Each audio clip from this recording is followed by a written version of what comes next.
Dejamos atrás la Plaza San Marco y nos metemos en las callecitas para dirigirnos hacia el puente de Rialto, muy famoso porque hay un sector para sacar fotos alucinante, que yo me acuerdo que mi abuela mandaba estampillas, no, se me fue el nombre, la gráfica esta, ya me va a venir a la mente, con la foto del Rialto, era la clásica y la que está acá en Plaza San Marcos, ¿no?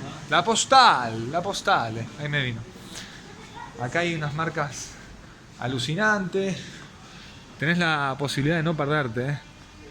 Fíjate que te dice dónde sacarte una foto. Esto es alucinante porque, mira, la Caleta Pícola, cada vez que te metes en un lugar así, descubrís jardines internos.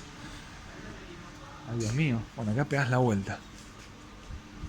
Te decía que disfrutar la ciudad así es divino, porque realmente te dan ganas de quedarte. Yo cuando estuve aquí en otras ciudades con mucha gente, de hecho el Vaticano la pasé muy mal, no me gustó en lo absoluto.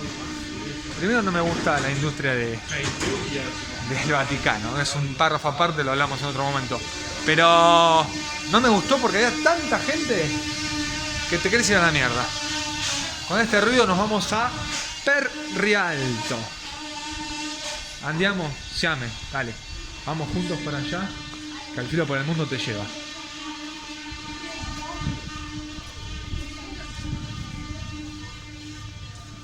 Qué triste esa Venecia sin tu amor. Una góndola va